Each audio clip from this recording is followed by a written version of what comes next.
On m'a dit que j'étais agressive dans un post.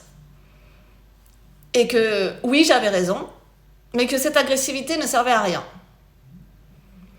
J'avoue qu'il faut toujours se remettre en question. Et oui, il a raison, sûrement. Je n'avais pas besoin d'être agressive pour expliquer qu'effectivement, l'un ou l'autre qui fait de l'assurance sans faire attention, ni aux règles, ni aux devoirs de conseil, et qui fait du contrat pour faire du contrat, et parce que peut-être sa hiérarchie au-dessus lui met une pression de dingue, et que cette pression, au lieu de l'encaisser et de se former quand même, et de faire correctement les choses pour évoluer simplement nous-mêmes, eh bien, il préfère prendre cette pression et la rebalancer sur le client.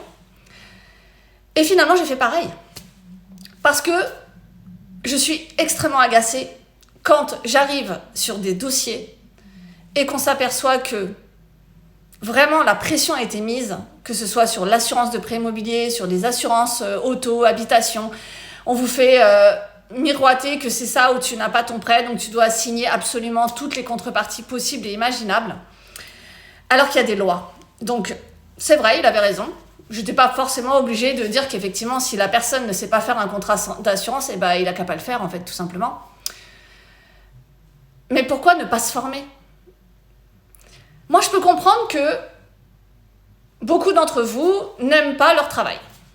Et on a un travail parce qu'on nous a dit depuis petit qu'il faut travailler dur, qu'il faut payer des factures, avoir un logement, etc.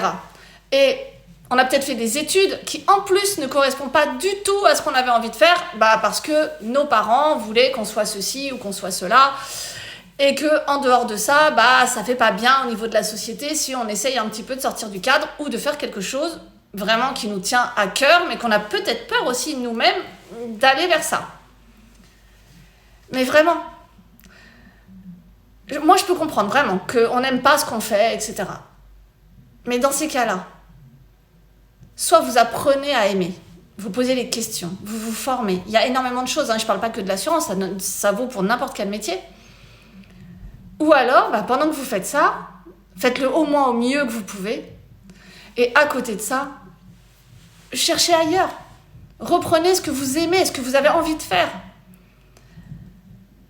Je dis pas que c'est facile tous les jours, mais moi ce que je sais, c'est que depuis 23 ans que je fais de l'assurance, il n'y a pas un matin où je ne suis pas contente de me lever pour aller au travail.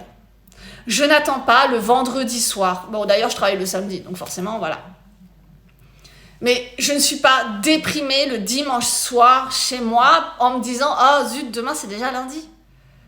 Donc, oui, ok, là, je ne vais pas être agressive, il a un peu raison. Je ne vais pas forcément transformer mon poste pour autant. La personne, ceux qui le prennent mal, j'en suis désolée, mais c'est une réalité. Et puis, ça fera peut-être réagir effectivement l'un ou l'autre qui dira que oui, effectivement, je ne vais pas être agressive, mais par contre, ce que je dis, c'est vrai. Tu fais des contrats qui ont un vrai impact sur la vie des gens. Vraiment. De la même façon que si j'ai un garagiste et que le garagiste répare quelque chose à côté de la vraie cause et que je me tue dans un accident, je suis désolée, il y a un impact, il est réel. Et en assurance, c'est pareil. En assurance, que ce soit en habitation, en auto, en assurance de personnes, en prévoyance, en emprunteur, si on ne fait pas attention à ce que nous on propose, à ce que nous on fait, à notre conseil en fonction du client, vous ne pouvez pas tous avoir la même assurance.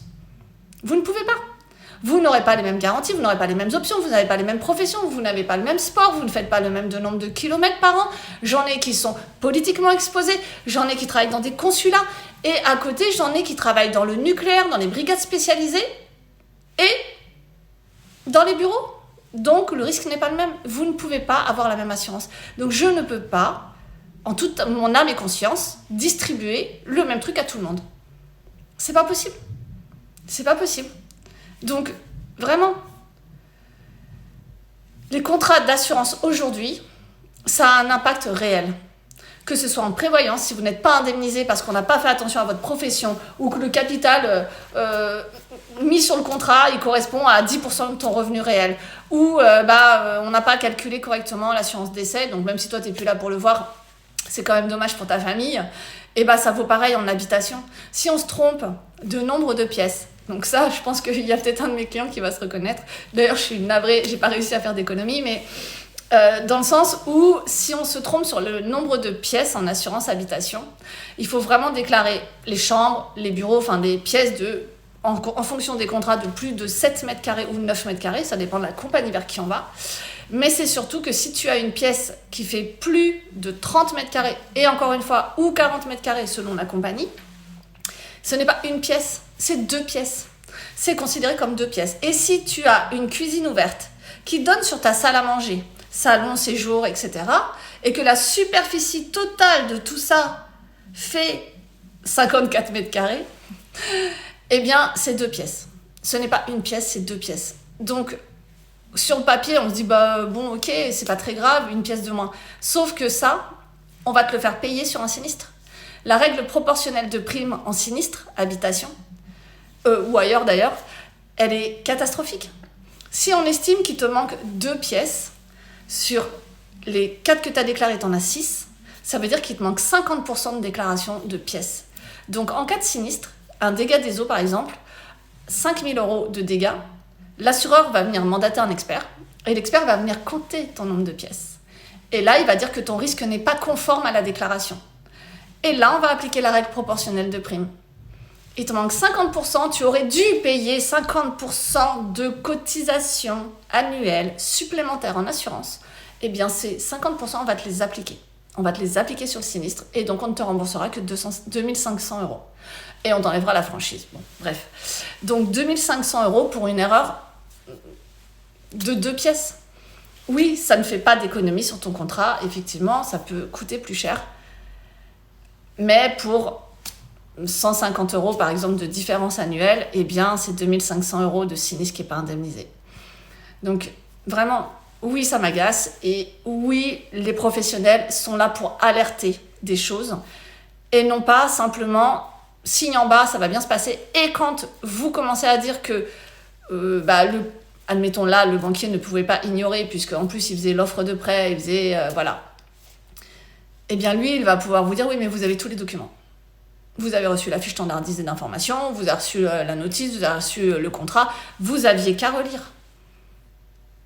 Donc vraiment, ne vous trompez pas. Ce sera très compliqué derrière de prouver une fausse aide, un défaut de conseil.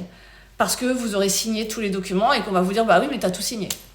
Donc vraiment, oui, j'ai été agacée. J'essaierai de faire mieux la prochaine fois.